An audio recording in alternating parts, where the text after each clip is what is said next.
Boa tarde, bem-vindos ao Capital Markets Day 2022, o segundo na história do Banco de Investimento Global.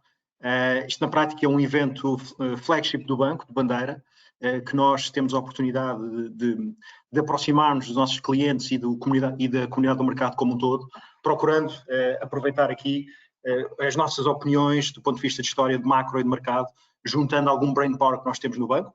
Hoje, ao meu lado, vamos ter 5 pessoas de diversas áreas da área de mercado de capitais do banco. Teremos o Francisco Cavaco e o João Calado do Research, o Gonçalo Correia do Prop, o Ricardo Seabra, que é head do portfólio Big Macro Fund, e o Rui Broega, que é o responsável da gestão de ativos. Todas estas 5 pessoas vão acompanhar-me nos próximos 60 a 90 minutos.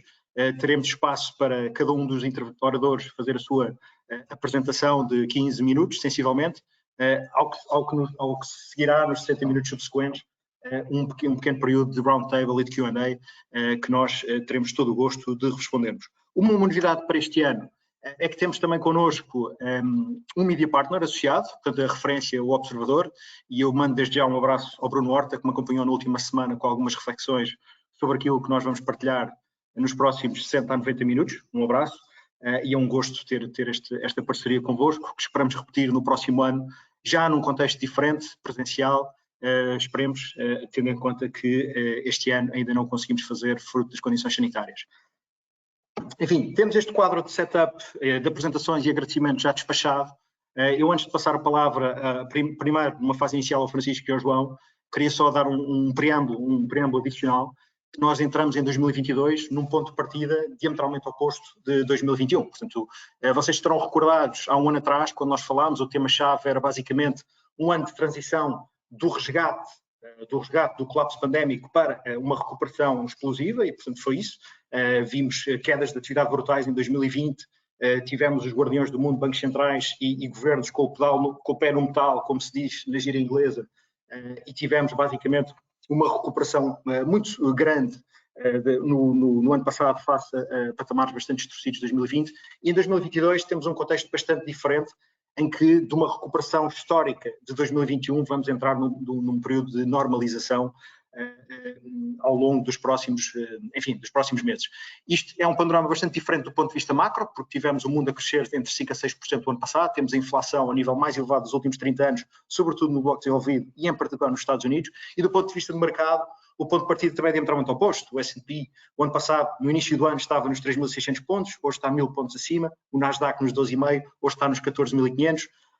A mesma lógica nas taxas de juros, nos Estados Unidos há 10 anos estavam a 90 pontos base, hoje dobraram, hoje estão a 1,80, e portanto, num contexto em que, e podemos amplificar isto com commodities, câmbios, etc., num contexto em que assistiremos a uma normalização ou uma reversão destas políticas todas ultra-acomodativas fiscais e monetárias, nós provavelmente vamos estar com bastantes momentos de maior volatilidade, e não é por acaso que a velocidade hoje é já 30% acima do que nós tivemos ao longo do ano todo, do ano passado. E com este enquadramento, eu procuro chamar já à conversa o Francisco e o João um bocadinho para nos, enfim, elaborarem um bocadinho sobre o contexto, onde é que nós estamos da fase atual do estágio macrocíclico, o que é que nós podemos esperar com o impacto da variante Omicron na atividade económica, e isto o Francisco, e o João depois vai elaborar um bocadinho sobre a dimensão e os plays do mercado acionista. Francisco, podes começar? Boa tarde a todos. Obrigado, João, pela introdução. Peço só que avance só aqui um slide. Iniciarmos aqui, ok. Muito obrigado. Pronto, como o João Lampreia acabou de mencionar e dar esta introdução, e também aqui para contextualizar um pouco as pessoas, se olharmos para este gráfico que mostra o crescimento económico das principais economias desde a última década, o que verificamos é que em 2020, com a pandemia e consequentemente com as medidas de restrição associadas, as economias registraram uma queda de perda do produto económico não antes vista desde a Grande Depressão, com economias como o Reino Unido a cair perto de 10%. Neste contexto, os bancos centrais e os governos puseram em marcha estímulos sem precedentes, com o objetivo de limitar a perda do emprego e de preservar o poder de compra da população. Isto possibilitou uma forte recuperação económica quando se reabriram as economias e quando retomámos o comércio internacional. E foi isso que se verificou durante 2021, e isto num contexto em que, apesar da recuperação em 2021 ter sido bastante robusta, foi um ano em que ainda assistimos a um elevado nível de confinamentos e de restrições económicas, e por isso, para 2022, apesar de haver aqui uma tendência de normalização, teremos uma perspectiva de crescimento económico interessante e também aliada aqui a um período em que as economias tenderão para uma maior normalização e em que os governos irão introduzir menos restrições económicas e que isso irá potencializar o crescimento económico destas principais economias.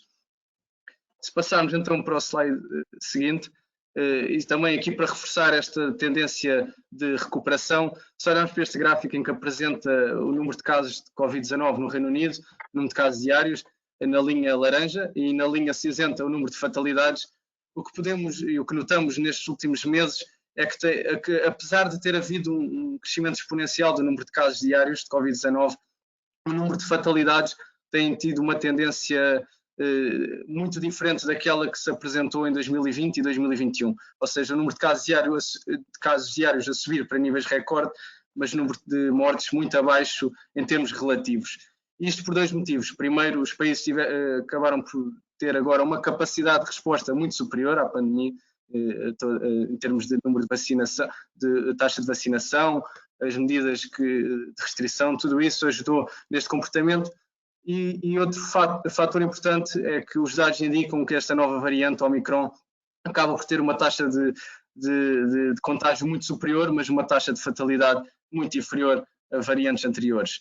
Isso será positivo para a economia porque irá possibilitar as economias de realmente potenciarem a sua recuperação económica, porque os governos terão uma postura bem mais de maior flexibilidade e isso reforça aqui essa tendência de crescimento. No entanto, reforça aqui o risco que nós vemos agora mais presente na economia, que é o risco da inflação. E realmente, neste contexto mais positivo, com o consumo a recuperar e com algumas restrições ainda no lado da oferta devido à pandemia, poderemos ter aqui, pelo menos a primeira metade de 2022, aqui algumas pressões inflacionárias continuarão aqui a exercer essa pressão nos preços. E podemos olhar também para outro fator que vai ter um impacto e que já teve um impacto bastante significativo na inflação. Estes são os preços da energia, nomeadamente o petróleo. E o que nós vimos também aqui para contextualizar era que em 2019 havia um grande equilíbrio entre a procura e a oferta, portanto, entre o consumo e a produção de petróleo, em cerca de 100 milhões de barris por dia. E o que aconteceu é que lá está, ao entrarmos em 2020, com a pandemia da Covid-19, tivemos uma queda abrupta da procura, motivada pelo confinamento e também pelas restrições económicas. Esta queda da procura foi aliada também a uma queda da oferta. Esta queda da oferta ou a queda da produção foi, por um lado, feita por parte da OPEP, mas foi também uma consequência da menor procura e da queda do preço do petróleo, que acabou, por exemplo, nos Estados Unidos da América, por levar à falência várias empresas de petróleo e de xisto. Em 2021, com a recuperação económica e com a retoma da atividade económica, vimos uma recuperação desta procura e a OPEP decidiu ir aumentando gradualmente a oferta de petróleo. Isto fez, lá está, com que o preço aumentasse, especialmente porque há aqui um desequilíbrio entre procura e oferta. A questão para 2022 é que, pelo lado da OPEP, estimam-se ainda mais aumentos da procura e, por outro lado, na oferta não está a haver um aumento tão significativo que acabe com este desequilíbrio.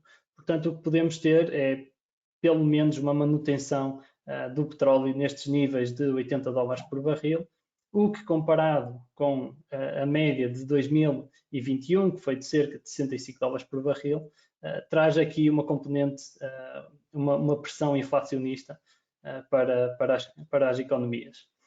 Esta pressão inflacionista acaba por ser muito preocupante, especialmente para os governos, e um dos exemplos foi que os Estados Unidos da América, em conjunto com outros países, decidiram libertar reservas de petróleo de emergência, de modo a conseguirem, assim, estancar a subida de preços ou tentarem acalmar a valorização do petróleo. Outra das componentes a contribuir para a inflação é o gás natural, principalmente na Europa. O gás natural é muito importante na Europa, não só para o aquecimento de habitações, não só para as indústrias, portanto está envolvido em vários processos produtivos, mas também para a produção de eletricidade. E em 2021 o que assistimos foi um inverno muito mais rigoroso. Depois tivemos uma menor produção de energias renováveis, tivemos também uma menor importação de gás natural vindo dos Estados Unidos e uma menor importação de gás natural vindo da Rússia. E isso fez, claro, com que o preço do gás natural valorizasse de forma muito significativa e, portanto, isto vai ser mais uma componente a pressionar, a aumentar a inflação para o próximo ano, especialmente na União Europeia. E para contextualizar, nós estávamos no primeiro trimestre de 2021 com um preço de 18 euros por megawatt-hora e estamos agora com um preço de 80 euros por megawatt-hora, portanto 4 vezes superior. E isto, claro, vai ter um impacto muito grande na inflação. Outro principal risco aqui no gás natural é que o gás natural é muito usado para produzir eletricidade, portanto acaba também por ter um efeito de aumento de preços na eletricidade. No entanto, os países europeus produzem eletricidade de forma diferente. Portanto, na eventualidade de escassez de gás natural, pode haver aqui uma certa divergência, um certo conflito entre vários países, porque de facto alguns que não dependem tanto do gás natural vão se sentir injustiçados por estarem a pagar um preço de eletricidade tão alto por causa do gás natural, quando eles produzem eletricidade por via de outras fontes mais baratas. E passando aqui para outro fator que poderá continuar a exercer aqui uma pressão nos preços, mas primeiro para introduzir aqui este tema, é importante notar que os fatores inflacionários têm naturezas diferentes e também têm consequências diferentes para a economia. Os fatores que acabámos de mencionar anteriormente são fatores de uma natureza mais temporária, ou seja, estas evoluções no preço do petróleo, do gás natural, poderão continuar a exercer uma pressão nos preços durante grande parte de 2022 ou até mesmo durante todo o ano, mas dificilmente serão fatores que continuarão a exercer uma pressão inflacionária no médio e longo prazo.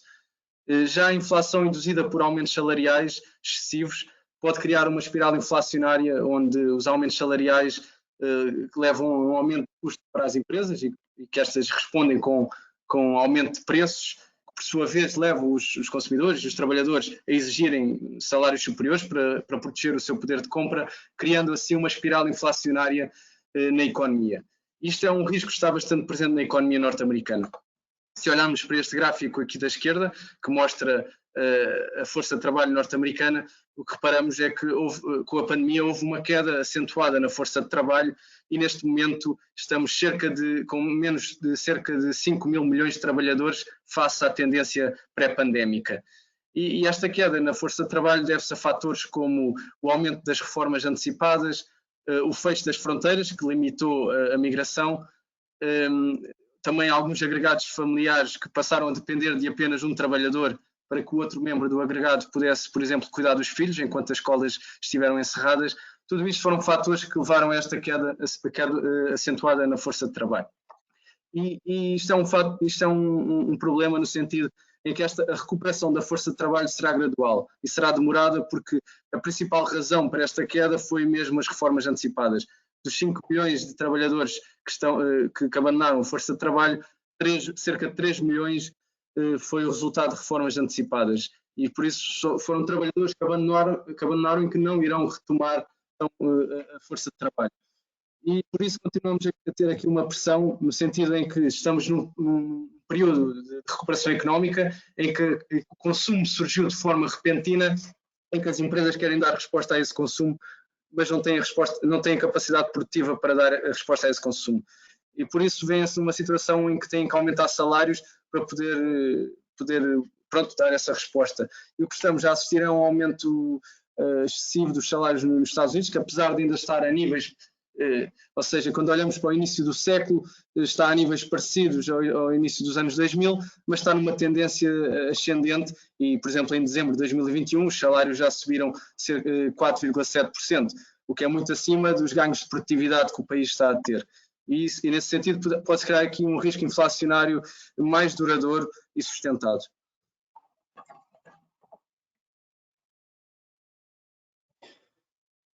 Por outro lado, quando olhamos para os setores do mercado acionista, nós vemos aqui 4 tendências que podem vigorar nos próximos trimestres. Por um lado, temos a reabertura das principais economias e isto vai beneficiar naturalmente o setor do turismo, isto se não houver outra variante de Covid-19. Outro setor que vai também beneficiar desta reabertura vai ser o consumo discricionário, isto principalmente porque houve muita poupança acumulada durante os confinamentos e que deu maior poder de compra aos consumidores. Por outro lado, vamos falar mais adiante da reversão da política monetária dos principais bancos centrais e, portanto, esta reversão de política monetária pode ter aqui um efeito positivo no setor financeiro, nomeadamente nos bancos que podem beneficiar de aumentos de taxas de juros. Tivemos também uma tendência que se acelerou durante a pandemia, que foi a digitalização. A digitalização não só para as empresas, como também para os consumidores. Portanto, as empresas adotaram cada vez mais serviços e produtos tecnológicos, como, por exemplo, a automatização de processos ou o uso de robótica no processo produtivo. E os consumidores, por outro lado, acabaram por adotar um uso mais alargado do comércio online. Portanto, isto vai beneficiar empresas de tecnologia, vai beneficiar também empresas de logística, nomeadamente na parte do comércio online, porque não só tivemos um aumento de volumes de transações de mercadoria, como também um aumento de preços devido, lá está, à elevada procura e à limitação do próprio setor de logística, o que fez com que o preço destas mercadorias aumentasse, deste transporte aumentasse, e isto reflete-se depois nas margens destas empresas. Por outro lado, falando de inflação, um dos setores que foi resiliente durante a pandemia foi o imobiliário residencial, isto porque, ao contrário deste, o imobiliário comercial, ou seja, as empresas que gerem centros comerciais e escritórios foram, claro, muito impactadas durante a pandemia, mas, por outro lado, o imobiliário residencial foi bastante resiliente e, em momentos de inflação, consegue ser um setor mais estável e manter as suas receitas, dado que as rendas, que são as principais receitas, acabam por ajustar ao nível da inflação. João, desculpa só interromper. Falaste aqui dos setores que parecem bastante interessantes, enfim, dos vários temas que nós podemos ver desenrolar ao longo de 2022. Eu só te queria colocar uma questão sobre o setor tecnológico, porque obviamente o setor tecnológico foi um líder nato, liderou todo o movimento de valorização, não só nos últimos 10 anos, mas sobretudo nos últimos 2, com toda esta história ou este desastre pandémico. E há de facto um risco de uma concentração excessiva, sobretudo nas Big Tech, porque as outras tecnológicas, small, mid cap e mesmo players mais especulativos de tecnologia já reverteram grande parte dessa valorização nos últimos meses. Mas, enfim, se nós olharmos para o S&P, e se ajustássemos as 500 empresas de forma aritmética equitativa, nós teríamos o S&P cerca de 20% abaixo do que está hoje, porque tem sido rolado ou puxado pelas 5, 6 empresas Big Tech nos Estados Unidos. E a pergunta que eu te faço é, qual é que é o risco desta concentração excessiva que existe do setor tecnológico nos índices norte-americanos? Até que ponto é que estas empresas podem desvalorizar significativamente, tendo em conta que podem estar ou não overvalued, tendo em conta os seus fundamentais? Queria que tu endereçasses um bocadinho essa visão.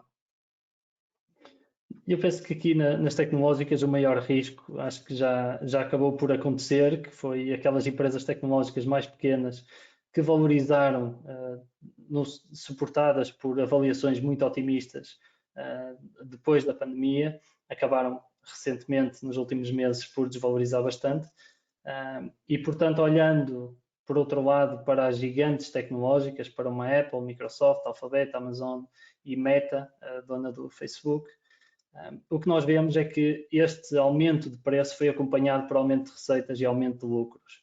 E, portanto, embora tenham valorizado bastante, esta valorização foi justificada por esta melhoria de fundamentais.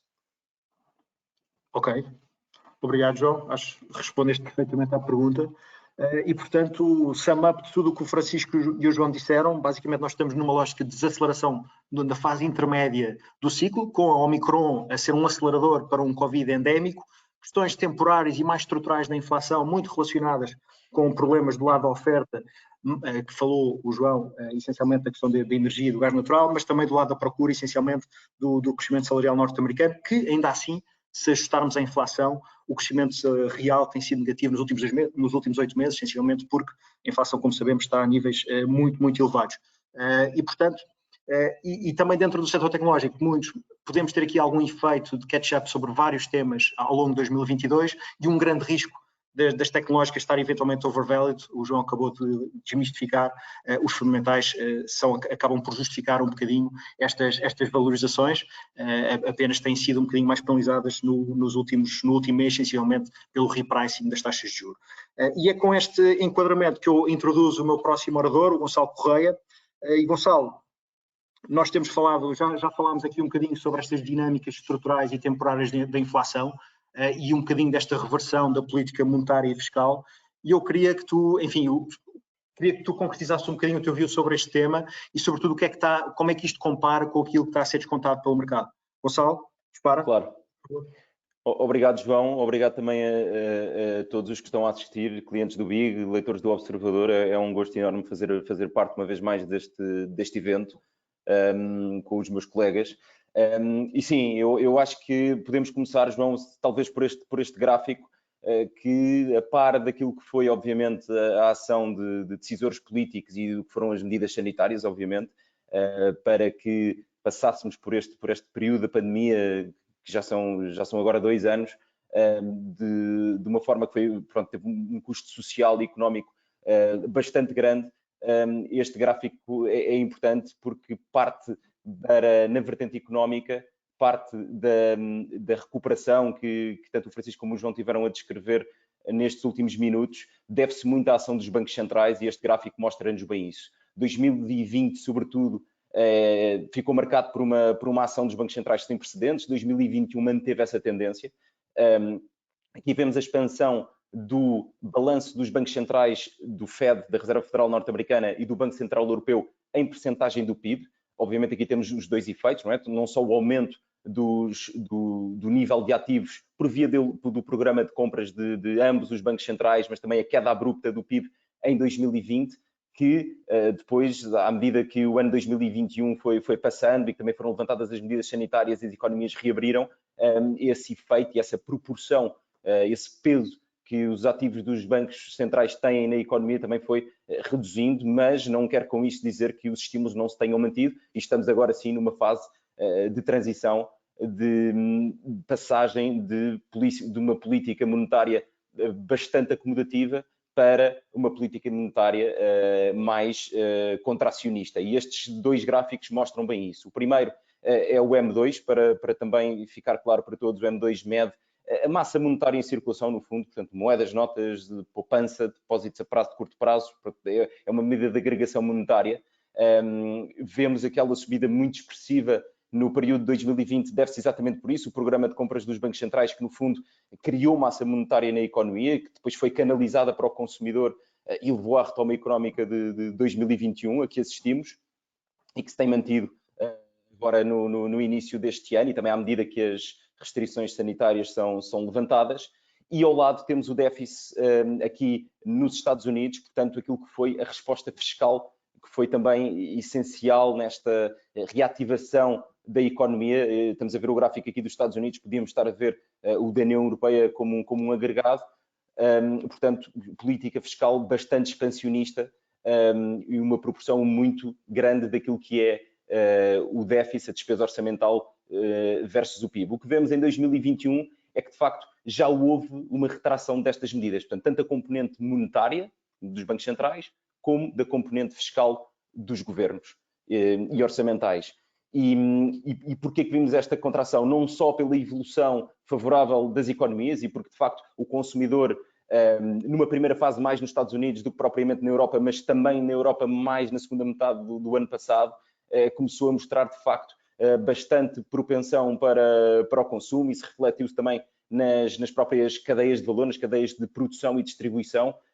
Vimos várias notícias ao longo do ano passado e já no início deste ano de como as cadeias de produção e distribuição estão a passar por uma fase de disrupção que tem vindo a normalizar, mas que ainda está lá, parte dos constrangimentos ainda estão lá e que tem contribuído, portanto, tanto desse lado da oferta como do lado da procura, para esta subida que vemos tanto nos Estados Unidos, no gráfico da esquerda, como na Europa, no gráfico da direita, para níveis de inflação históricos. Ou seja, para vos dar uma ideia, no gráfico na inflação nos Estados Unidos, estamos em níveis de 1984, na União Europeia, na Europa, se não estou em erro, desde que temos a União Europeia nunca tivemos uma leitura de inflação tão alta como agregado na zona euro, o que é de facto muito relevante. E aqui a questão que é essencial e que é essencialmente a justificação para esta mudança de postura dos bancos centrais e também dos governos, mas vamos focar aqui nos bancos centrais porque é isso que acaba por ter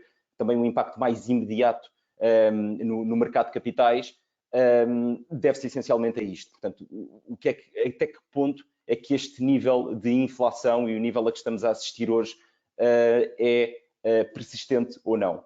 E o gráfico seguinte mostra-nos um pouco isso, ou seja, o que é que são as expectativas do mercado. Se por um lado temos inflação a nível 7% nos Estados Unidos, ligeiramente abaixo desse nível na Europa, a questão dos bancos centrais aqui é mesmo que estes níveis de inflação se retraiam, porque não é esperado que em termos sequenciais tenhamos uma subida de preços constante de 7%.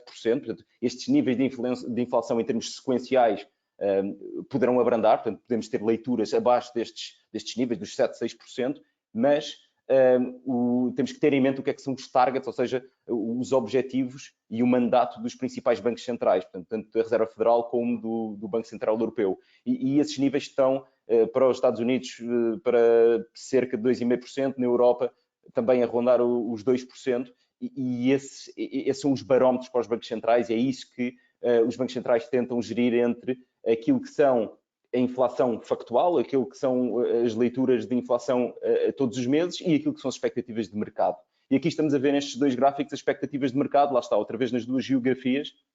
Nos Estados Unidos vemos que, tanto nos Estados Unidos como na Europa, vemos que estão perto destes targets, destes objetivos de tanto Banco Central Europeu como Reserva Federal, ainda assim com uma tendência de quase ininterrupta de subida, ou seja, aqui estamos a olhar, é uma questão mais técnica, mas para um indicador que são os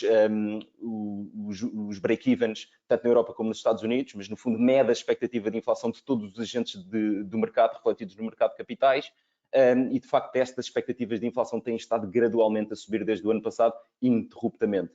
E, portanto, aqui a questão é, se nos mantivermos com esta tendência de inflação alta, mesmo que não seja nos níveis atuais, dos 7%, 6%, mesmo se for um pouco abaixo, mas por um período de tempo relativamente mais longo do que seria expectável, é também expectável que estas expectativas de inflação se mantenham a subir um pouco mais e que, por isso, os bancos centrais tenham que ser mais proativos no ajustar da sua política monetária e, consequentemente, eventualmente, mais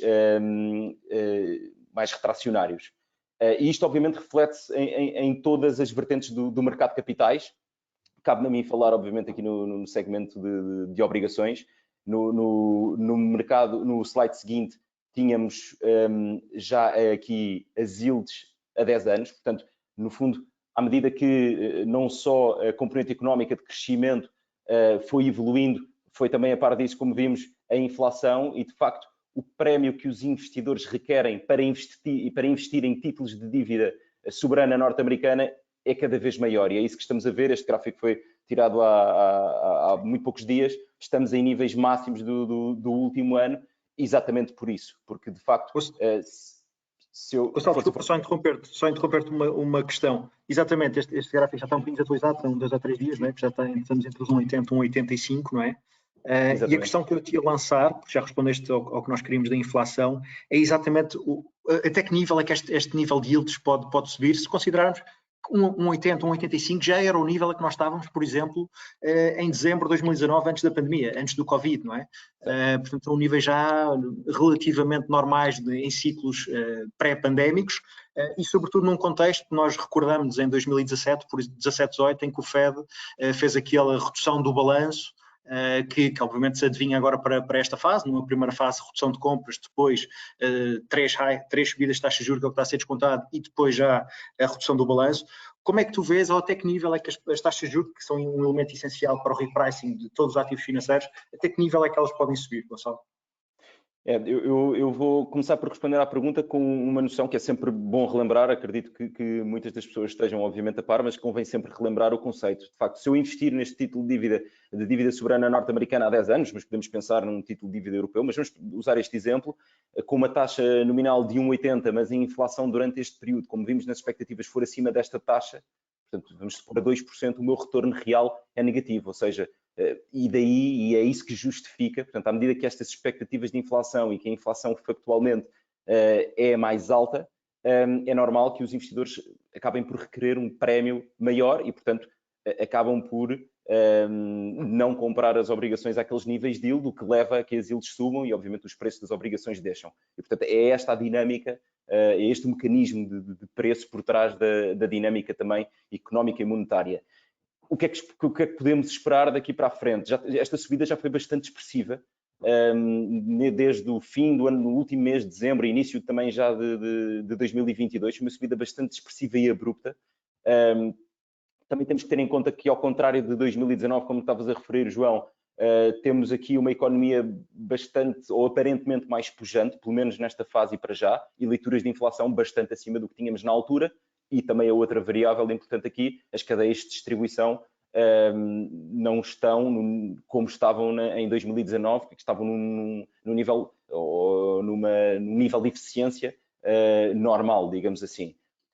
E, portanto, olhando para isso, podemos pegar em 2017 e 2018 como um período mais ou menos análogo àquilo que estamos a viver hoje, sobretudo na postura da Reserva Federal e dos bancos centrais, ou seja, políticas monetárias mais contracionistas, que implicam subidas das taxas de juros de referência, mas também redução dos seus balanços. No Fed já sabemos que vamos ter não só uma interrupção do programa de compras, como também uma própria redução do balanço. Portanto, o Reserva Federal vai deixar de investir os juros e os vencimentos que tem dos ativos, que é a dívida soberana e a dívida também residencial e corporativa que tem no seu balanço, vai deixar de investir, portanto o seu balanço em termos absolutos vai diminuir. No Banco Central Europeu estamos numa fase um bocadinho atrasada, em que o programa de compras vai apenas ser diminuído, pelo menos nesta fase, a 3 tempos, aliás, ao longo de 2022, mas para já vai ser diminuído. Mas neste período interessante, 2017 e 2018, em que nos Estados Unidos e a Reserva Federal teve uma ação muito semelhante àquela que estamos a viver hoje, o que aconteceu foi exatamente isto. Nós pegámos neste gráfico, puxámos 3 meses atrás, um trimestre atrás do período em que o Fed começou de facto a reduzir o balanço, para ver o que é que seria o trajeto das taxas de juro a 10 anos.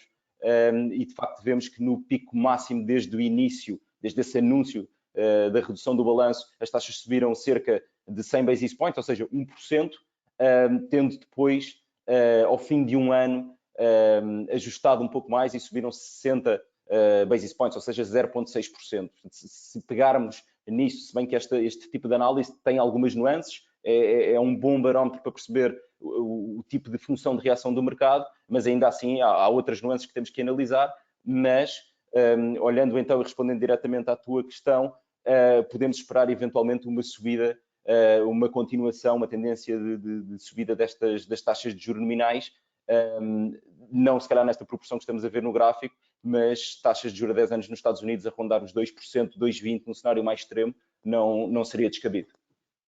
Ok, obrigado. E teoricamente pelas subidas das taxas reais, não? Que é o que tem subido, por exemplo, neste última perna passiva, foi exatamente isso.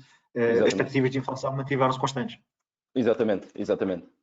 E para a Europa, Gonçalo, o que é que nós podemos esperar? É sempre interessante fazer a análise para a Europa, embora seja diferente nesta nuance, ou seja, temos uma postura um bocadinho diferente do Banco Central Europeu, há também uma maior dispersão na performance das várias economias europeias, que depois olhamos para tudo como um agregado, mas que também por si esta dispersão torna a tarefa do Banco Central bastante mais difícil. Mas olhando então aqui para a Europa, aquilo que vemos e aquilo que podemos esperar para este ano no mercado, por um lado, a subida que vimos das yields, das taxas de juros a 10 anos, refletiu-se também no Bund, portanto na dívida soberana alemã, que é a referência aqui para a zona euro. Como veem no gráfico da esquerda, subiu, está em negativo o gráfico porque as taxas estão negativas, mas as taxas subiram de menos 0,4% para 0 hoje, então devem estar neste momento a rondar os menos 0,03%, portanto os menos 3 basis points. Foi uma subida também ela muito expressiva, em linha com o que aconteceu nos treasuries, portanto na dívida soberana americana. É expectável que obviamente esta tendência se possa manter um pouco mais, realço que já foi de facto uma subida muito substancial, e agora a questão é, para o universo de ativos investíveis para os investidores europeus, portanto para nós, para quem está a ouvir, como é que isto se reflete? Ou seja, estas taxas de juros são apelativas versus a inflação que todos nós sentimos no fim do dia. E a verdade é que em termos de prémio de risco, portanto, à medida que as taxas de juros sobem, os prémios de risco nas várias classes de ativos aumentam, portanto, acaba por o investidor ser remunerado de uma forma mais apelativa. Isso ainda não se está a refletir, apesar desta subida abrupta. À direita vemos o gráfico dos spreads de dívida soberana de Portugal, a 10 anos. Como vem a evolução desde o início do segundo semestre do ano passado, foi houve ali uma ligeira subida, mas foi bastante contida. E isto é essencialmente justificado, pedia-te que passasses para o slide seguinte, João, por esta dinâmica. Ou seja, apesar da redução que eu destaquei há pouco do programa de compras do Banco Central Europeu, a verdade é que essa redução do programa de compras é ainda assim suficiente para absorver toda a dívida que será emitida este ano pelos principais países da zona euro. O que faz com que haja, em termos de forma bastante simples, para ficar claro, indiretamente, mas no fim do dia acaba por ser muito direto, a dívida emitida pelos governos é absorvida na íntegra pelos bancos centrais, em alguns casos até é negativa, ou seja, o Banco Central Europeu compra mais do que a dívida que os países terão necessidade de emitir. A única exceção é a França, como vemos no gráfico da direita, e a própria dívida da União Europeia, portanto, supranacional. Se bem se recordam, houve o pacote de apoio europeu anunciado e implementado no ano passado e é financiado por emissões da União Europeia e é por isso essas não estão elegíveis ou não são compradas na mesma proporção pelo Banco Central Europeu como é a dívida soberana dos outros países, e é isso que faz com que tenhamos aquele gráfico a linha azul mais clara, bastante expressiva tanto para a União Europeia, e depois França é mais por uma questão específica da dinâmica orçamental francesa, mas como veem, o Banco Central Europeu absorve a maior parte das emissões de dívida, o que faz com que os spreads de crédito, o prémio de risco, se mantenha relativamente contido e, pelo menos nos títulos de dívida soberana europeia, mantêm-se em níveis muito pouco atrativos para os investidores. Onde é que há valor, Gonçalo? É isso. Onde é que há valor no fixed income desafiante? É isso. Eu ainda pegando na parte menos interessante do mercado fixed income, destacaria a dívida corporativa. Estamos a ver no gráfico da direita, acaba por sofrer da mesma dinâmica e, portanto, os spreads de crédito, o prémio de risco ainda não reflete toda esta dinâmica que temos temos estado a descrever e, portanto, ainda não está em níveis propriamente apelativos. Vemos sim alguns blocos, nomeadamente o emergente, é o gráfico da esquerda, já vemos ali uma ligeira tendência de subida em mercados emergentes, nos prémios de risco. Há algumas componentes que também tornam interessante os mercados emergentes, que aqui saltam obviamente à vista, como dentro do mercado de obrigações que vai ter um ano certamente bastante desafiante, acaba por ser, em termos relativos, talvez o segmento mais interessante em termos relativos, lá está, por não só estar refletido aqui neste prémio de risco que tem um pouco mais de valor, mas também por serem economias com uma dinâmica muito própria, que estão numa fase já com taxas de juros reais bastante positivas, que têm muita exposição também à produção e exportação de matérias-primas, que têm estado com uma tendência muito forte, e, portanto, tudo isto acaba por tornar as perspectivas para os mercados emergentes interessantes. Eu realço, no entanto, que isto também se deve muito a riscos específicos mais ligados à componente política de alguns países, nomeadamente China, alguns países da América Latina, como o Brasil, mas ainda assim eu diria e destacaria os mercados emergentes como o segmento, nesta fase, onde residem mais oportunidades no mercado de obrigações. Obrigado, Gonçalo. Foste bastante claro em toda a tua dissertação do enquadramento de taxas de juros, outlook, avaliações relativas, etc. E nós já vamos basicamente quase num intervalo do nosso Capital Markets Day de hoje, ou de 2022. Portanto, eu vou, nos próximos 2 oradores, tanto ao Rui como ao Ricardo, vou pedir a sua máxima capacidade do seu poder de síntese, de modo a que possamos terminar por volta das 7h10, 7h15, para termos 15 a 20 minutos de roundtable e de Q&A.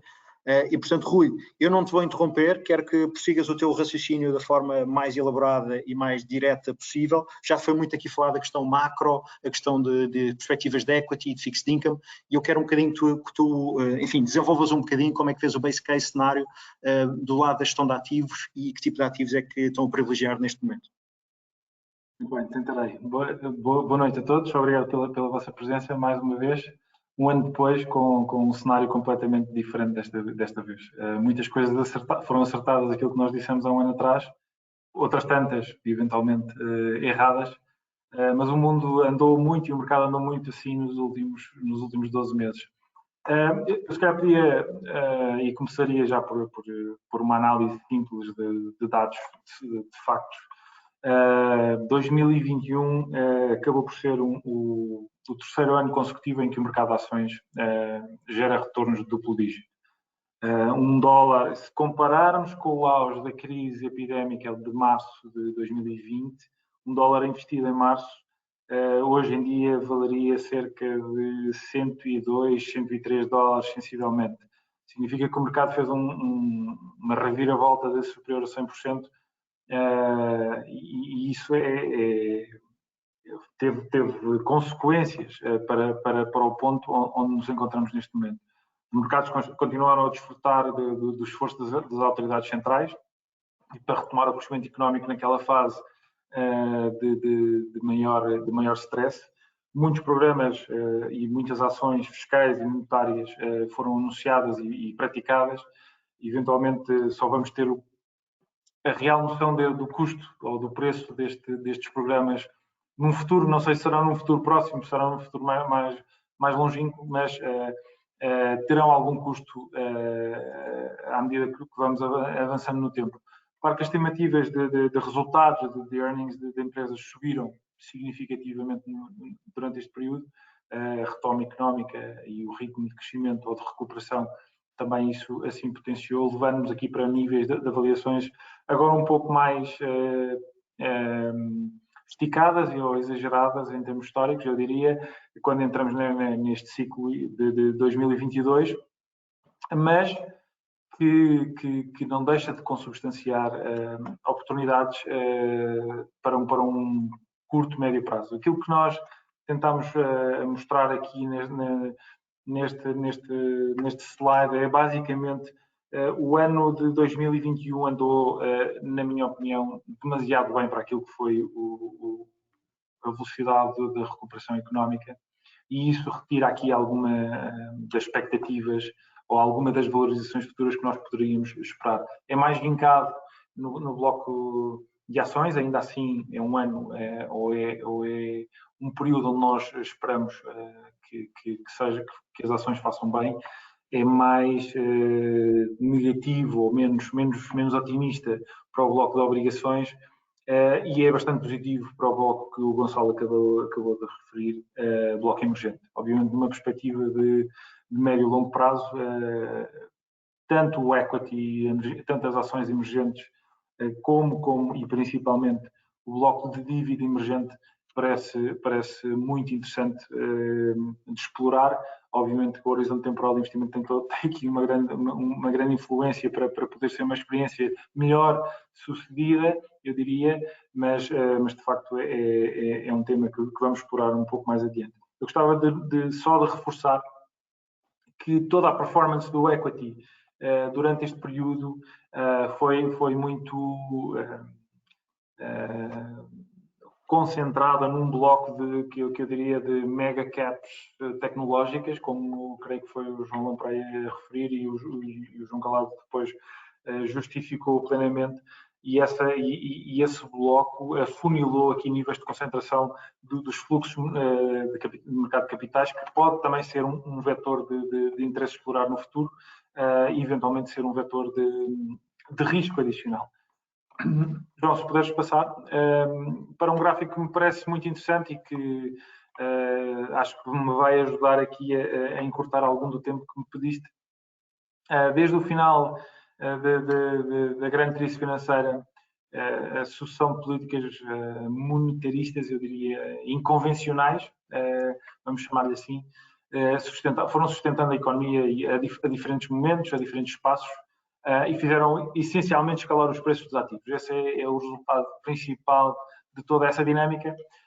Para o próximo tempo, eu vejo com muita curiosidade o que será esta anunciada, eu diria que já se pode considerar como anunciada retirada obviamente vou usar esta imagem da grande besta do mercado de capitais, que tem sido a mão dos bancos centrais. Pela primeira vez nos últimos 10 anos, nós estamos a iniciar um ciclo de um ano de investimento, bem entendido, onde as condições financeiras parecem tangivelmente tornar-se mais comprimidas. Isto tem sido anunciado pelos bancos centrais. Acho que começa a ser bem claro e evidente qual vai ser o curso dos bancos centrais nos próximos meses. Resta-nos, portanto, saber como é que vamos emergir, eu diria, desta ressaca, não é? Como é que vamos ressacar todo este evento? Porque, obviamente, o último ciclo, como referi anteriormente, foi muito empolado por uma festa que eu diria patrocinada pelos bancos centrais, que muito ajudou as economias pelo mundo inteiro, muito ajudou o crescimento económico e, sobretudo, o mercado de capitais. 2021 foi um dos anos atípicos onde o bloco obrigacionista ou os investidores de obrigações não tiveram uma experiência positiva. Eu diria a curiosidade que aqui relevo neste gráfico é que a grande maioria das observações deram-se nos últimos 10 anos, onde o ativo obrigação, que por definição é considerado como um ativo de reserva de valor, nem sempre devolveu ou nem sempre precaveu o investidor ou o criador do capital que foi investido. Os investidores de dívida soberana, marcadamente, tiveram, em termos reais, ou seja, se ajustarmos a inflação, o pior ano em termos de retorno real das últimas 4 décadas. Em termos de retorno nominal, eu diria das últimas 2 décadas. Isso é uma efeméride, eventualmente, mas não deixa de ser muito expressivo e muito relevante de sublinhar, porque há muito tempo que nós vínhamos a referir esta lógica limitada de ter ativos que asseguram taxas de remuneração negativas. Só como nota, neste momento existem, em números redondos, cerca de 15 trilhões de dólares de ativos que asseguram yields negativas, portanto as pessoas pagam para ter risco. Os credores, ao comprarem obrigações, estão a pagar para ter risco e provavelmente não vão ter retorno. E nós vínhamos a discordar desta alocação, deste posicionamento já há mais de um ano, não é uma novidade que estou aqui a anunciar, e assim nos mantivemos e assim nos mantemos, bem entendido. O caminho ascendente da inflação é aqui o grande motivo de cautela para a próxima fase, para os próximos meses, para os próximos trimestres, como quisermos analisar.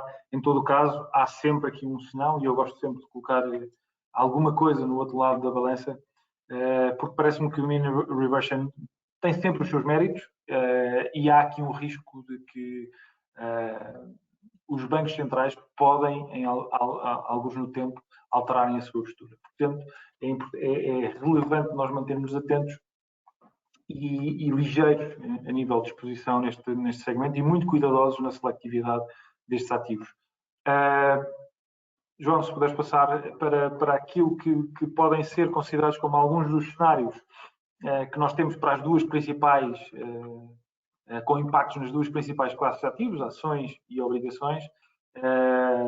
Nós, uma vez que estamos aqui num ambiente de partilha de expectativas ou de previsões, como quisermos chamar, acho que podemos afirmar que 2022 vai ser um ano de crescimento, de algum crescimento económico. Não sei se será acima da tendência.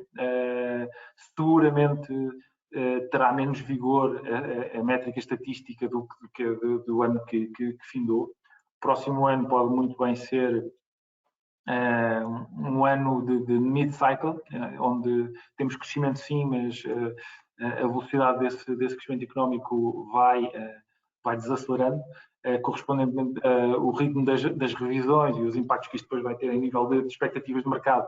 Eu diria que de revisões nos earnings pode vir a ser mais contido e essa expectativa, essa minha expectativa, é que essa revisão ou essa expectativa seja mais contida à medida que os bancos centrais vão tornando ou apertando ou fechando a torneira em termos das condições financeiras, nomeadamente e particularmente a nível do que podem fazer com as taxas de juros ou nas famosas política monetária, não é? Qual vai ser a sua atuação em termos de política monetária, que vai deixar de ser a comoditícia, como foi a última década, e só não sabemos qual a velocidade de que vão preferir para fechar essa torneira.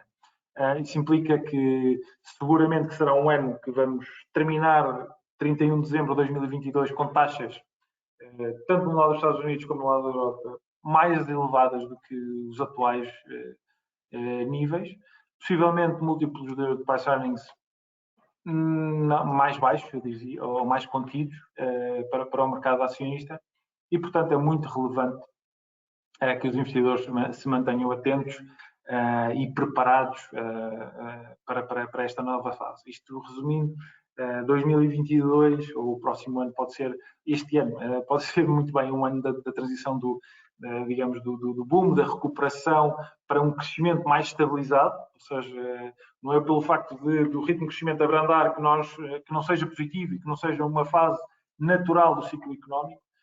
Seguramente, e aí é a grande dúvida, vai ser uma fase de transição do hiperestímulo para o famoso tightening monetário. Isso é claro, é evidente, só não sabemos quais vão ser os impactos. Ainda assim, mesmo o grande headline de tightening monetário, dado que o ponto de partida é demasiado baixo, porque, como o Gonçalo partilhou, a taxa a 10 anos na economia alemã, que é uma das economias mais fortes do mundo, está neste momento a menos 3 básicos, é menos 0,03%. Portanto, o ponto de partida é, de facto, muito, muito baixo para nós considerarmos que pode consubstanciar uma preocupação em demasia. O panorama de investimento seguramente vai ser mais complexo a todos os níveis. A maior complexidade vem uma vez mais, e se calhar aqui estamos a repetir neste tema, mas vem da divergência e do caráter assíncrono que estas políticas monetárias entre os diferentes bancos centrais podem vir a tomar. Claro está que o primus inter pares é aqui a Reserva Federal Americana, depois todos os outros tendem a seguir este grande líder. O Banco de Inglaterra, por exemplo, já subiu taxas.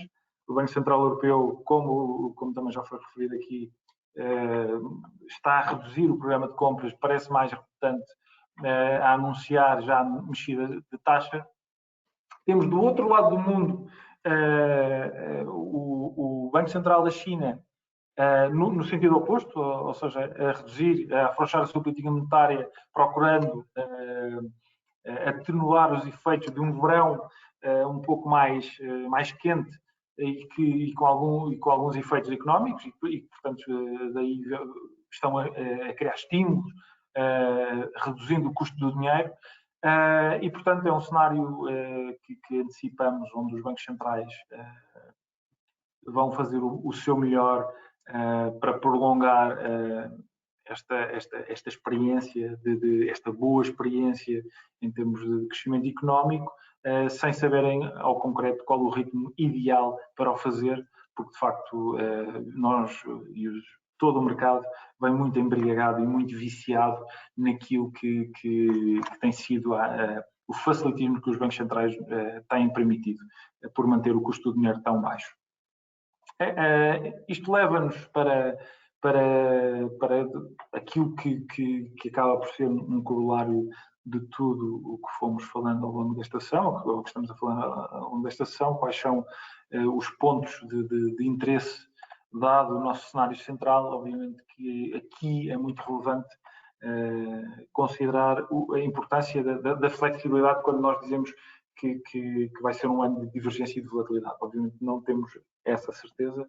As métricas, os dados foram lançados, foram todos explanados aqui, mas de facto, quando existe volatilidade, tem de existir uma grande disponibilidade e uma grande atenção por parte de quem preconiza investimento.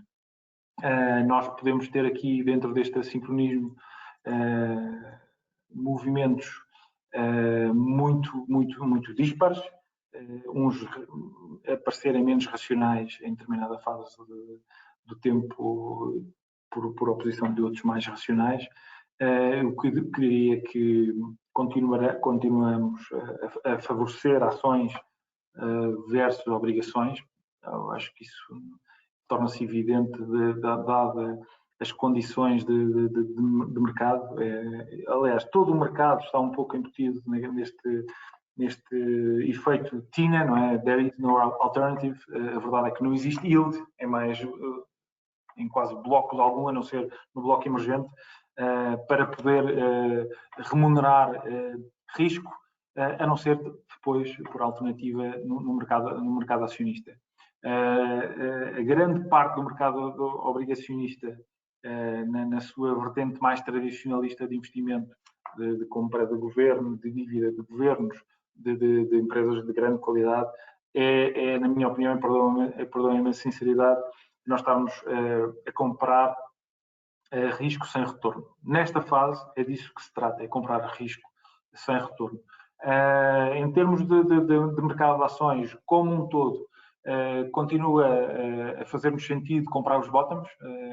Eu acho que essa tem sido uma abordagem persistente ao longo destes últimos anos e que normalmente tem sido gratificante para qualquer investidor. É muito importante perceber liquidez, vetores de liquidez, que ativos, que segmentos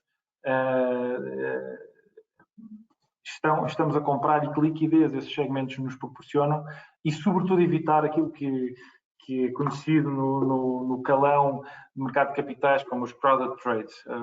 Todos os ativos ou todos os investimentos que toda a gente tem. Isso em momentos de reversão é sempre difícil de gerir e por vezes tornam-se experiências menos agradáveis.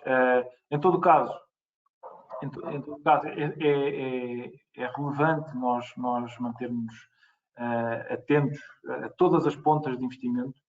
Não estou a querer dizer que não existem oportunidades em obrigações. Por exemplo, no setor financeiro, eu acho que faz muito sentido, dada a inclinação da curva que é esperada, faz muito sentido. Mesmo o recente alargamento nos blocos com maior qualidade, ainda que as yields sejam muito pouco interessantes nesta fase, no bloco de investment grade pode vir a consubstanciar com o aumento de prémio de risco uma oportunidade no futuro, e esse futuro pode ser inclusive já este ano, mas essencialmente o bloco de ações apresenta-se como muito interessante.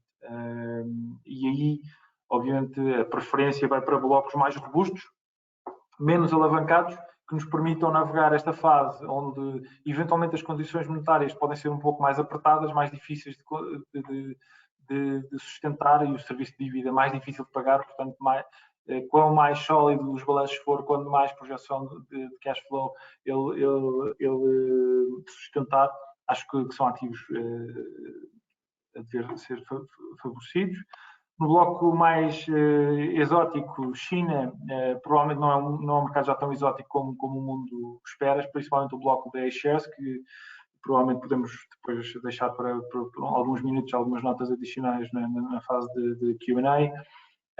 Small caps é uma maneira de nós fazermos o nosso play de quality growth, um segmento algo penalizado em termos relativos, mas com valorizações muito interessantes, a corroborar-se esta nossa expectativa de que o crescimento, ainda que no mid-cycle e com registros mais contidos, vai continuar a existir, e que as dinâmicas dos bancos centrais não vão estrangular todo o crescimento económico across the board. Por isso, small caps é um elemento muito interessante. Em termos de temática de infraestruturas é já conhecido como sendo uma das nossas preferências, porque incorpora vetores de todos estes programas de estímulo, quer dos Estados Unidos, quer da própria Itália, mas também muitos vetores de ESG, de ESG Investing, que nos fazem muito sentido e que nós já temos em grande medida nas nossas carteiras. E depois, e eventualmente tem uma boa ligação para a intervenção do Ricardo, o bloco de alternativos, onde a grande dispersão de valorizações que existem entre ações, obrigações, sobretudo, nos permite aqui plays de convergência ou de divergência que vemos bastante valor. Obrigado, Rui. Foste bastante claro na exemplificação do cenário base que nós esperamos para a macroeconomia, bancos centrais, etc. E claramente nos plays de obrigações e de ações recomendados. Falaste também hoje a compra aos bottoms, que na prática nos últimos 18 meses tem sido bastante difícil. O drawdown máximo ano passado foi pouco mais de 5% no S&P, mas com a volatilidade a picar antecipadamente este ano, ou o que nós esperamos, esse drawdown eventualmente vai normalizar para aquilo que foi a média dos últimos 10, 20 anos. São drawdowns intraanuais ligeiramente acima dos 10%. E, portanto, vamos estar preparados também para isso. Pode entrar aqui numa primeira fase onde o intervalo de negociação possa ser algo largo, com alguma volatilidade, e por isso, dentro desse intervalo de negociação, comprar os bottoms acho que faz sentido. Claro. E entre deste patamar dos alternativos, portanto, o valor relativo, retorno absoluto, etc., temos aqui o Ricardo Seabra, portanto, que é o Head of Portfolio Manager do Big Macro Fund, vai elaborar um bocadinho sobre a importância deste tipo de investimentos no contexto. Ricardo, podes avançar, por favor? Boa tarde a todos. Eu vou seguir então o repto lançado pelo João Lamprey e ser aqui o mais sucinto possível. O que eu vos trago aqui, basicamente, é uma consideração face ao contexto atual no mercado e várias variáveis do mercado que já discutimos aqui, como uma década de estímulos monetários, os mais recentes estímulos fiscais e também toda a realidade de inflação um pouco acima da média dos últimos anos. Que implicações é que isso pode ter em termos da construção de um portfólio realmente resiliente para o futuro, que é isso que nos interessa, é o futuro nos mercados. Trago-vos aqui então, para começar, dois gráficos. O da esquerda mostra a correlação entre ações e obrigações ao longo do tempo.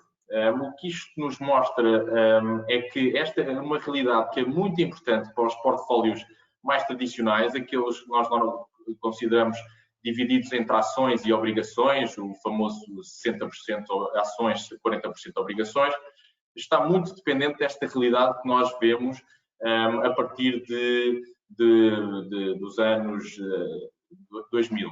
Isto é uma realidade de descorrelação ou correlação negativa entre ações e obrigações, que implica que as obrigações funcionam como um amortecedor de risco para os anos em que as ações, e como o gráfico do Rui demonstrou bem, não performam. O problema, com assumir que esta relação não está escrita em pedra, digamos assim, porque à direita vemos que este regime de correlação entre ações e obrigações depende muito do regime de inflação que estamos a observar na economia, que estamos a sentir na economia a certo momento. Vemos que em regimes de inflação acima das médias que nós estamos que nós estamos habituados nas últimas décadas no mercado, ou seja, entre o 0% e o 2%. Ou seja, se começarmos a obter regimes de inflações superiores a 2%, temos uma realidade de descorrelação entre ações e obrigações, ou se entrarmos num regime então de inflações ainda mais galopantes, e há algum risco disso poder acontecer, por via da questão não tão transitória da conversão para investimentos mais verdes no componente de energia, podemos ter então mesmo uma correlação positiva, que é ações e obrigações a mexerem ao mesmo tempo e na mesma direção. E isso irá então criar aqui uma volatilidade muito grande para portfólios, e é nesse contexto que uma proporção de investimentos alternativos será muito importante daqui para a frente para incluírem portfólios que sejam realmente resilientes. João? Aqui outras questões a terem em consideração nestes portfólios mais tradicionais, que no lado esquerdo mostramos que as avaliações estão a chegar a níveis recorde. O Rui também tocou um pouco neste tema. Temos também um conceito de duração, ou seja, de sensibilidade da taxa de juros, muito por culpa da predominância do segmento tecnológico, que está altamente descontado no seu valor terminal e não tanto em cash flows mais imediatos. Portanto, isso confere ao setor uma sensibilidade à taxa de juros superior às demais ações. Portanto, vemos que o risco, tanto de duração como de avaliação, está bastante elevado. E isto para portfólios então mais tradicionais representa o risco de, para conseguir tentarmos obter taxas de rentabilidade que sejam realmente interessantes, os investidores estão corrido cada vez mais risco de duração, seja de taxa de juros, de avaliação, ou seja, comprar ativos cada vez mais com expectativas de crescimento cada vez mais esticadas. E vemos algo que não está contemplado nestes gráficos, também questões de liquidez e de prémios de liquidez que investidores pretendem, então, para obter mais 1 ou 2% de taxa de rentabilidade, estão a entrar em ativos que são mais ilíquidos do que a norma. Isto que causa é que, em períodos de stress, que é quando precisamos mais da capacidade de vender os ativos, se for preciso, se necessitarmos dessa liquidez, essa questão de ativos ilíquidos pode ser muito complicada, porque as portas de saída ficam muito mais pequenas, digamos assim. Isto passa-nos muito bem para o próximo slide, que demonstra que em períodos de stress, portanto, fazemos aqui uma divisão entre uma simulação entre 10 episódios de crise, desde a bolha.com até a mais recente crise do Covid e vários outros episódios de crise no mercado e na economia global. E dividimos aqui os ativos entre o segmento mais tradicional, aqui é cinzento, e o mais alternativo é laranja. O que nós vemos nos ativos é que os ativos alternativos costumam ter uma resiliência, especialmente nestes períodos mais difíceis em que os portfólios precisam de amortecedores de risco, digamos assim. Quando a economia entra em stress, já os investidores, especialmente os investidores particulares, já vão ter razões de stress que chegam por via dos seus próprios rendimentos de trabalho, etc., oportunidades de trabalho, possivelmente até desemprego. Portanto, é nestas alturas que os portfólios têm que ser realmente resilientes. E o que este gráfico mostra é que a inclusão de alternativos pode ajudar a diminuir o chamado, então, drawdown, que é a queda desde o pico até ao bottom do mercado, num portfólio realmente diversificado. Passando aqui ao slide seguinte, isto é apenas um exemplo do que nós fazemos no Big Diversified Macro Fund. Para responder a estes desafios para a frente no mercado, nós acreditamos em estratégias realmente diversificadas entre todas as classes de ativos. E então nós dividimos aqui também o segmento das commodities entre as suas principais componentes, que é a componente de energia, de agricultura e também de metais.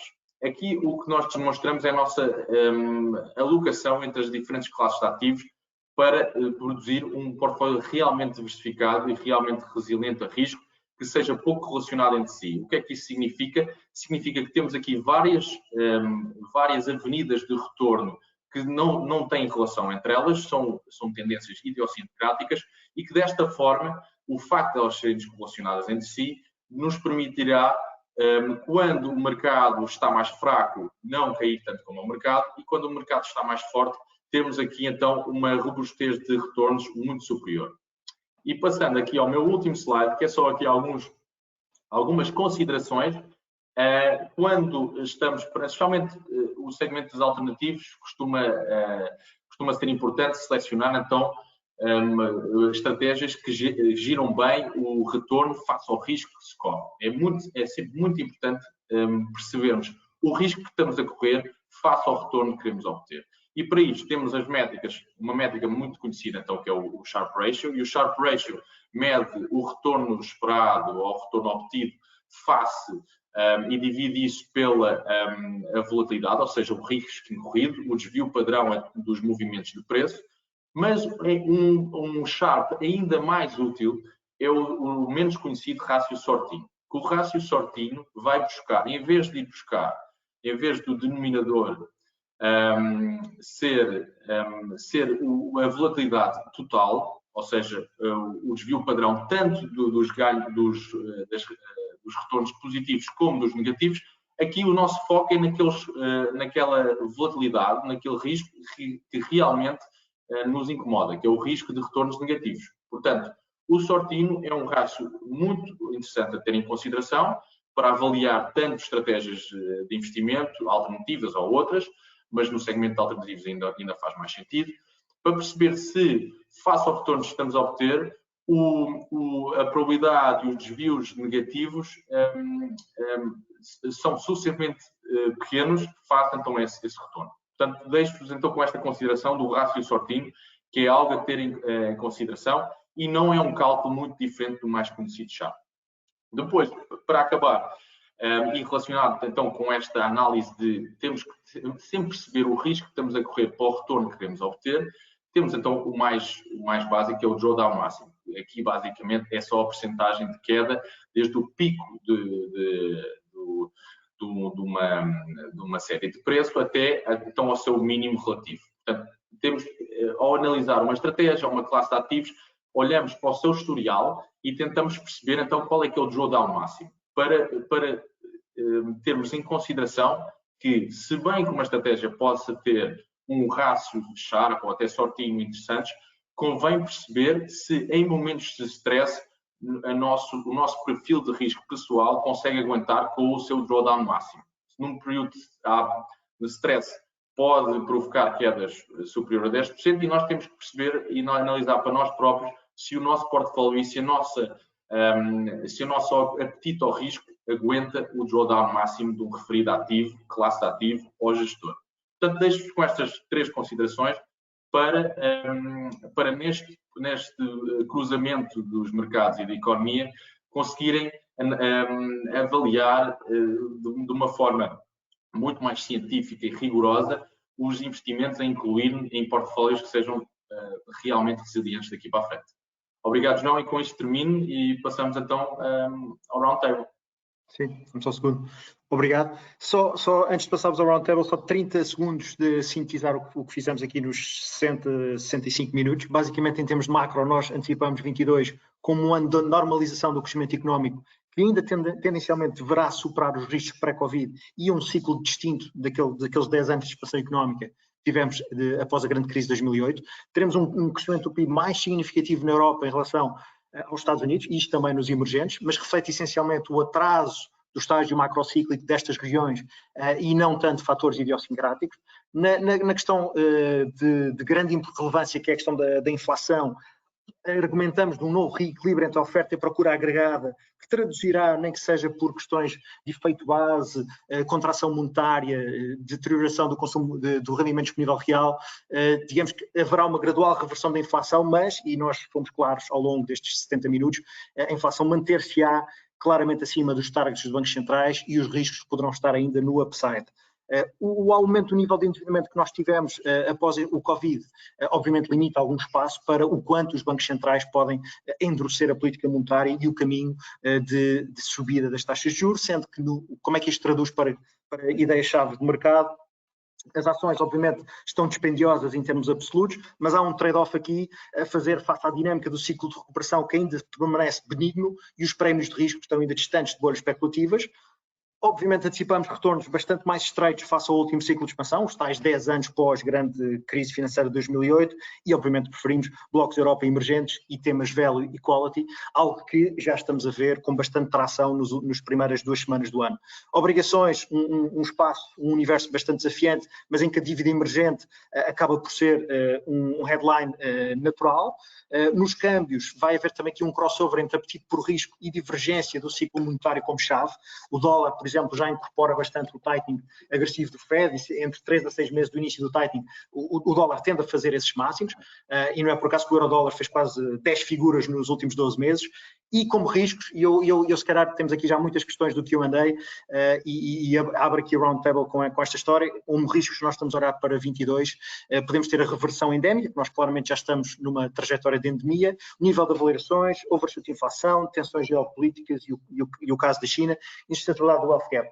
E enquanto eu vos cristalizo algumas questões que já saltaram aqui da audiência que é larga, eu começava aqui para o Gonçalo, ou para o Francisco, ou para o João, se vocês concordam com alguns destes riscos que eu falei há pouco, ou quais destes é que se podem materializar, o que é que vos preocupa mais para fazer perigar o cenário base, digamos assim? Aqui do lado do research, e penso que partilhamos todos desta opinião aqui no BIG, riscos que se poderão materializar em 2022 e que poderão ter aqui consequência para a evolução das economias e, consequentemente, para o desempenho de diversas classes de ativos, poderá ser, não podemos excluir a possibilidade do aparecimento de uma nova variante que poderá levar a uma resposta política que dificulte a recuperação económica através de medidas de restrição novamente muito restritas, medidas muito restritas. E outro risco é o facto de continuarmos ainda com muitas disrupções nas cadeias de fornecimento. Apesar de estar a haver uma normalização, como o Gonçalo referiu há pouco, ainda estamos num período de muita disrupção, em que o consumo está muito elevado e a oferta não está a conseguir responder a esse consumo. E quando juntamos isso a fatores como, por exemplo, a política de Covid-0 na China, em que a China tenta ao máximo evitar o número de casos de Covid-19 no país, e quando, por exemplo, surgem casos de Covid em cidades com portos importantes para o comércio nacional, a China tende a fechar essas cidades, a entrar em quarentena completa na cidade e nesse sentido, tende a fechar também a atividade dos portos. E por isso há aqui alguns riscos ainda para esta situação e inclusive os principais CEOs das empresas de transporte, os CEOs das principais empresas de transporte afirmam que a situação não se irá normalizar pelo menos até meados de 2022. E fica aqui então esse risco de continuar a haver estas disrupções que vão não só limitar a recuperação económica, porque vão limitar a resposta ao consumo, mas também vão acentuar o problema de inflação e que poderá levar os bancos centrais então a tomar uma medida ainda mais contracionista. Obrigado, Francisco. Vou só complementar que a política de Covid-0 da China agora foi alterada de forma semântica para supressão dinâmica por parte do Partido Comunista, mas é interessante, não sabemos exatamente quais é que são as diferenças. Gonçalo, que ideia que tu tens também de riscos mais fortes? É o Fed fazer demasiado e induzir uma recessão, ou de facto fazer pouco e não haver esta reversão que nós estamos à espera da inflação? Eu diria que seria mais por essa via, pelo primeiro ponto que destacaste, ou seja, e acho que para acontecer, para se materializar, teria sempre que ser justificado eventualmente por uma persistência da inflação nos níveis atuais, ou em níveis próximos dos atuais, por um período substancial de tempo, ou seja, termos leituras de inflação no nível atual durante o primeiro semestre deste ano. E aí sim, eu acho que explotaria uma função de reação do Fed bastante mais agressiva, e que, consequentemente, não preciso de me estar a repetir, porque, aliás, foi aquilo que tivemos a descrever ao longo da apresentação de hoje, levaria a uma percepção e uma reavaliação das várias classes de ativos pelo mercado mais abrupta, e sabemos que qualquer reavaliação abrupta das classes de ativos seja do geral, acaba por ter efeitos nas expectativas do consumidor, do público em geral e no fim do dia da economia. Portanto, eu destacaria sem dúvida esse como o risco principal. Obrigado, Gonçalo. Temos aqui múltiplas questões. João, só um outro ponto. Eu acho que nós, para ser mais fácil para quem nos está a ouvir, eu acho que existem aqui 3 níveis: o risco económico, financeiro e o geopolítico. Ninguém falou ainda do geopolítico, mas deixava só, não vale a pena estarmos a dissertar sobre isso, mas a relação Estados Unidos-Europa com China-Rússia, que pode ser um evento para este ano e que devemos considerar, ou pelo menos ter em cima da mesa, sempre para perceber essas dinâmicas, porque pode haver aqui não só com a perda de influência dos americanos no Afeganistão, mas depois pode desenrolar por outras coisas mais relacionadas com o trade de China. Outro tema que me preocupa é o facto das economias, das soberanias terem vindo a acumular endividamento, pode vir novamente à tona o risco e a sensibilidade a um de-rating, não é? E os impactos que isso pode vir a ter. Nós já experimentámos isso em Portugal aqui há uns anos atrás, aliás, a economia periférica europeia sempre esteve muito sensível e sempre foi muito impactada por parte dos credores, sempre que uma agência de rating vinha a falar sobre a nossa solidez financeira. Óbvio que a questão pandémica está sempre em cima da mesa. A questão do real estate chinês pode vir ainda a ser um tema. Esperemos que não vejo como, mas não podemos descartar. Mais choques no lado de petróleo ou gás só vai impelar esta tónica inflacionista. E, acima de tudo, e isso é o que me preocupa, é os bancos centrais poderem cometer aqui algum erro. E obviamente, isso em termos de risco económico, pode consubstanciar aqui uma reversão muito grande em todas as métricas. Rui, não perdendo a tração do teu discurso, tu falaste ainda há bocadinho nos slides da alocação sobre o investment case na China, que nos parece interessante. Podes tentar desenvolver um bocadinho mais e, sobretudo, a lógica deste crossover entre riscos regulatórios versus a divergência que nós estamos a assistir com as políticas de reflação que estão a ser tomadas a nível fiscal e monetário. Como é que tu vês a China evoluir? Bom, se calhar dava só aqui algumas estatísticas que é sempre o mais fácil e o mais interessante para nós não esgotarmos o tempo. A China tem vindo num ritmo de crescimento bastante interessante ao longo dos últimos 30 anos, eu diria. É hoje em dia a segunda maior economia do mundo, provavelmente nos próximos 3, 4 anos será a economia líder do mundo. Tem tido um registro, ainda que a métrica do ano que passou e mesmo a estimada para este ano seja mais contida, cresce em termos médios 2 vezes o ritmo de crescimento das restantes economias, das maiores.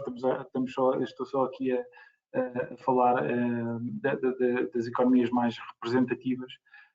Contribui ou deve, ou espera-se que contribua com mais de 20% do seu PIB para o crescimento mundial durante os próximos 4, 5 anos. Acho que essa foi a estimativa do FMI. É uma economia que se reinventou, historicamente, desde que este processo se iniciou em 1978, era um grande player da indústria manufatureira. Hoje em dia, os serviços já ultrapassaram esta indústria manufatureira em termos de contribuição do PIB, e por isso esta reinvenção do seu perfil económico acho que é muito interessante. As suas empresas estão, e principalmente interessante porque as suas empresas estão nos setores ou nas indústrias que toda a gente enuncia como indústrias do futuro, não é? Comércio eletrónico, temos inteligência artificial, fintech, os comboios de alta velocidade, carros elétricos, 5G, o blockchain, mesmo a energia solar. Obviamente que isso tem e vai ter um impacto relevante em termos de dinâmica económica e que nós esperamos que isso venha a intensificar. Obviamente que tem aqui um conjunto de pontos de interrogação. A verdade é que o ativo chinês, e principalmente o ativo interno, o famoso as onshore, não é? As ações onshore, o mercado onshore, tem aqui uma atratividade muito interessante e sem grande pormenor ou sem grande detalhe, podemos depois explicar aos clientes numa outra fase. Em termos de vetor descorrelacionador ou de diversificador de uma carteira de investimento, provavelmente o bloco da iShares é um dos mais interessantes em termos de binómio de risco-retorno que eu pessoalmente encontro no mercado. Obviamente tem os seus riscos, tem as suas dúvidas, tem a sua dificuldade de perceber algumas dinâmicas, mas é um dos mais interessantes nesta fase para nós podermos considerar a nível de investimento. Obviamente, respondendo ou tentando responder à tua questão, esta questão de play reflacionista, eu diria que a China é uma economia que está mais ocidentalizada do que provavelmente nós estamos habituados, ou a generalidade dos investidores estão habituados a percepcionar.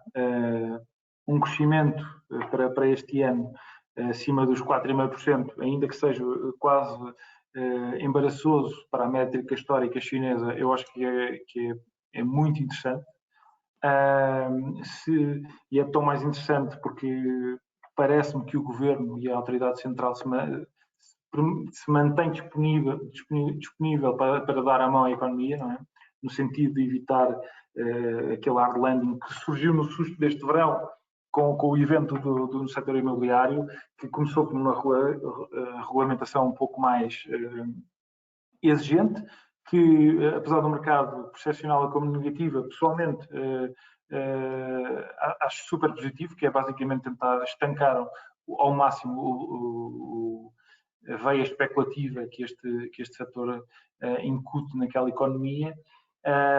E por isso, desde reformas de políticas que suportam a redistribuição de rendimentos, que já existe, já existem algumas em place, a um regime ou a um governo que adota ou adotou políticas macroprudenciais no sentido de normalizar, ou seja, e o exemplo que dei anterior do que sucedeu este verão é paradigmático disso, de normalizar a alavancagem para estabilizar os riscos a que o sistema financeiro se está exposto, parece-me paradigmático do grau e da sofisticação que este Estado, que esta soberania apresenta neste momento e que tem todo o momentum do seu lado, na minha opinião. Obviamente que os fluxos de capitais, por vezes, demoram algum tempo a absorver e digerir e a assimilar toda esta maturidade, mas já me parece uma economia bem mais madura do que eventualmente do que há um ano atrás. Obrigado. Temos aqui algumas questões da audiência para endereçar. Peço depois agora respostas um bocadinho mais sintéticas. Ricardo, e vou diretamente para ti. A história da China também muito ligada a commodities e também há aqui muitas pessoas a perguntar sobre o Brasil, se temos alguma opinião sobre o Brasil. É um desafio que eu também já vos deixo para os outros. Ricardo, queres tentar responder esta história? Se fez algum valor em alguma commodity específica, industrial, energética, ou o que quer que seja, em termos de valores relativos?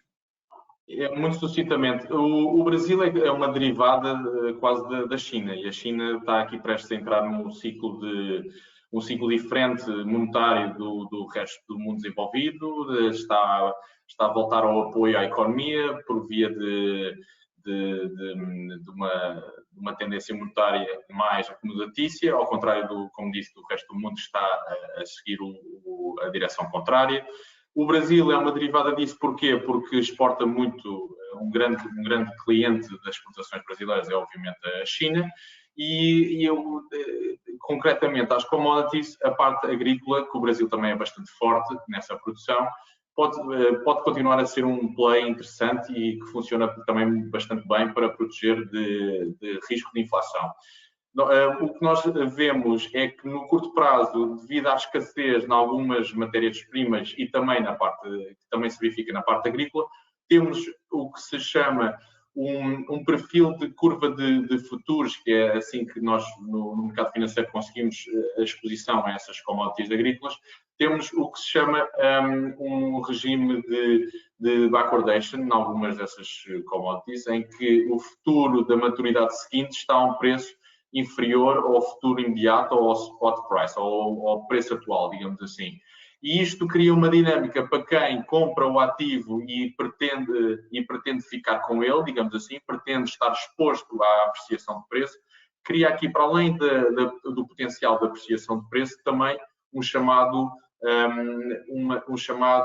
roll yield, ou seja, obtém-se uma taxa implícita devido ao facto de nós, para passarmos para a próxima maturidade, estamos a comprar a um preço inferior do que o mercado está na maturidade anterior.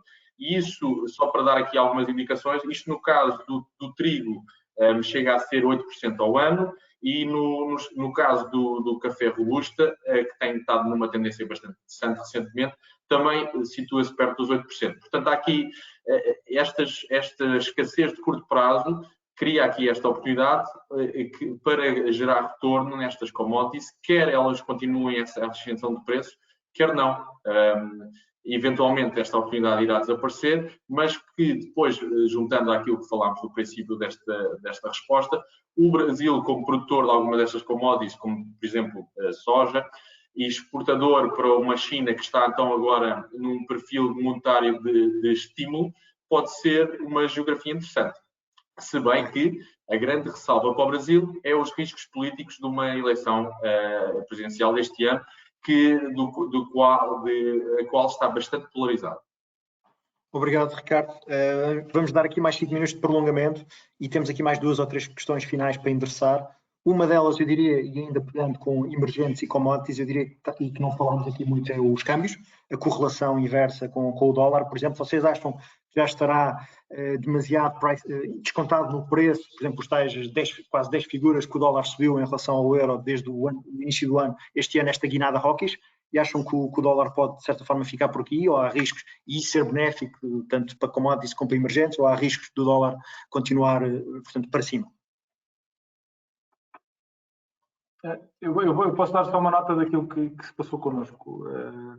O facto, e nomeadamente a nível do euro-dólar, que é particularmente o câmbio onde nós atuamos mais. No momento em que os 2 anos nos Estados Unidos picaram, ou seja, começaram a subir, e o dólar, mais recentemente, não conseguiu ancorar o seu ganho de valor, que teve perto de uns 12 e agora está num 14, foi para nós um sinal de aliviar a posição e de esperar um pouco e duvidar desta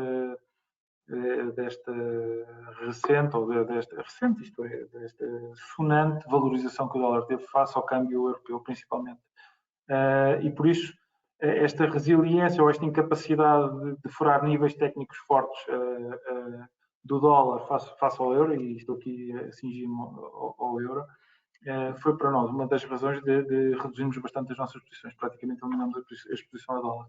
E por isso, assim nos vamos manter até perceber o que é que andou na frente, se foi o câmbio, se vão ser as taxas.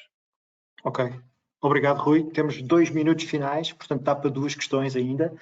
Portanto, apelo claramente ao vosso poder de síntese. Uma é evidente, são múltiplas pessoas a colocar esta questão de formas diferentes, mas o que é que acham que toda esta política de tightening que estamos a antecipar e que já sabemos que se vai concretizar nos Estados Unidos sobretudo, o que é que isto representa para os ativos mais hyped, sobretudo os que não têm alternativa, também neste contexto inflacionário que estamos a viver, o que é que pode acontecer, sobretudo na lógica das criptomoedas, neste universo?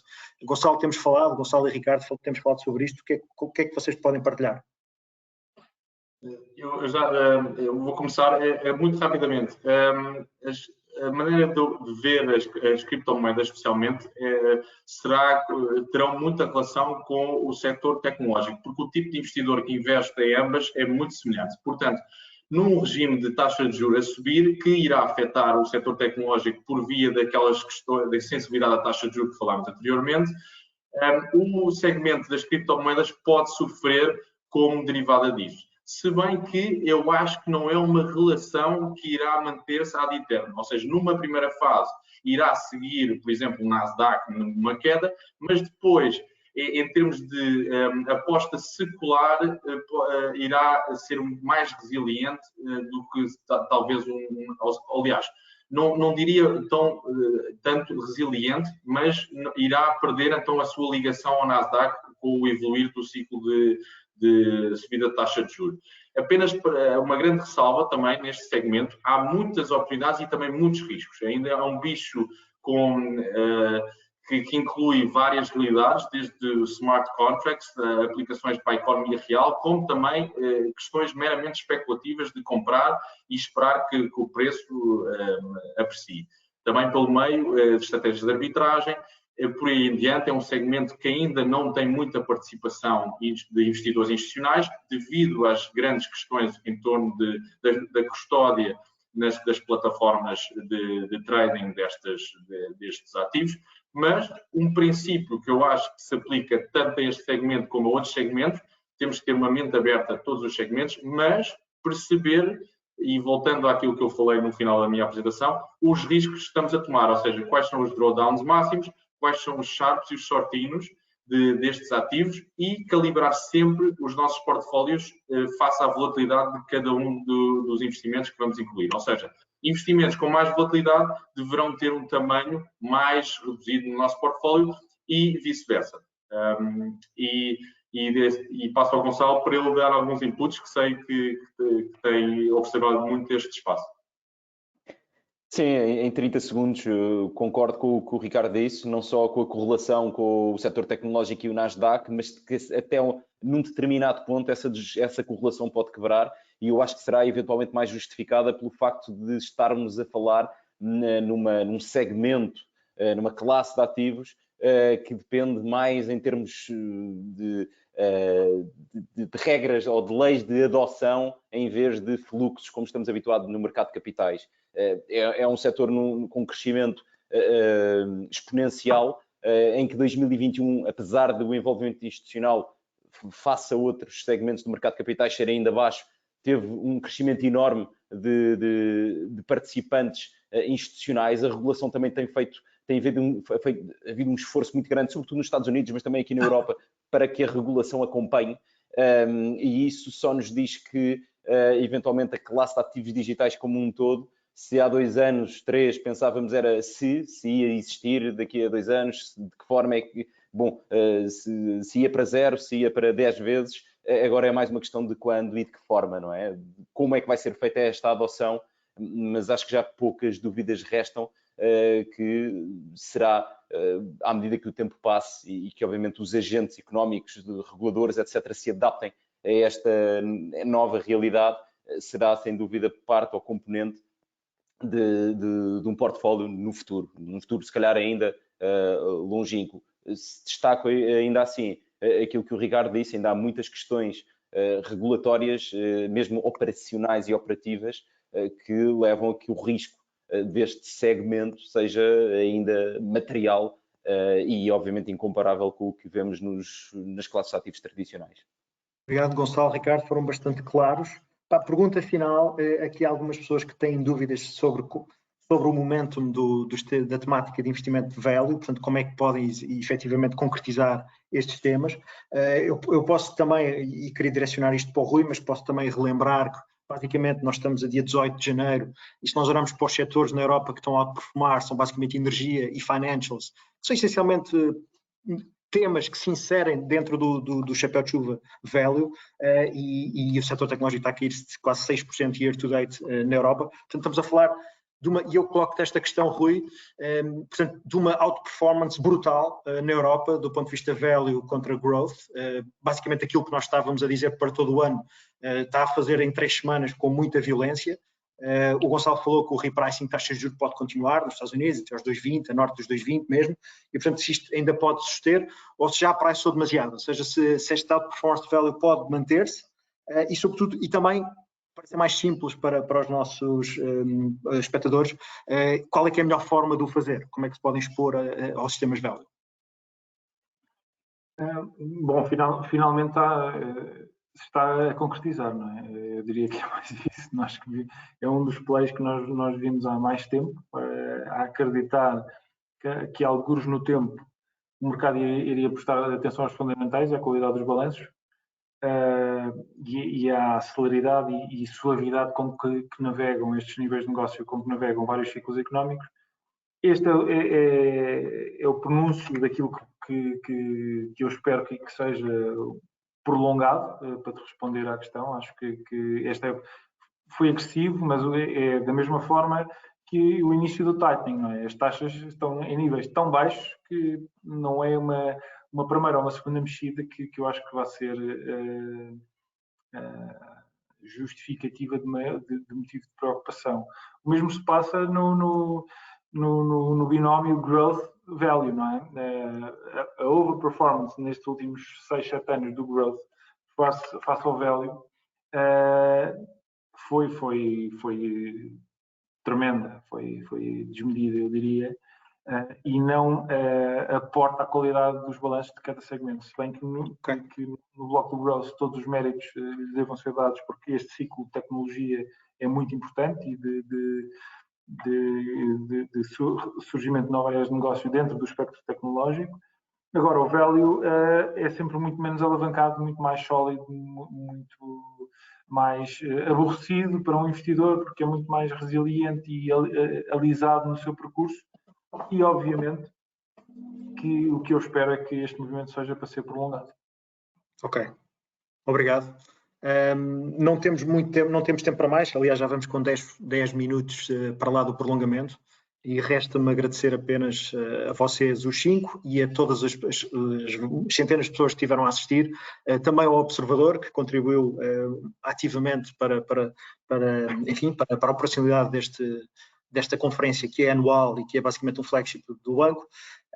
E pronto, e resta-me basicamente agradecer em meu nome, creio que vocês também querem fazer o mesmo, e com certeza vamos ver novamente para o ano, noutro evento Capital Markets Day em 2023, já esperemos que com condições presenciais, seguramente, estamos todos desejosos para o fazer, mas até lá, obviamente, vamos interagindo de outra forma, mas com outro tipo de contexto, mas é um prazer, como sempre, organizar e moderar e fazer parte deste brain power da área de mercado de capitais do BIG e chegar até vocês da forma mais direta e mais, possível, de linearidade possível e que espero que vos tenha sido útil e continuará a ser útil ao longo do ano. Portanto, um bom ano, bons investimentos e muito obrigado a todos, mais uma vez.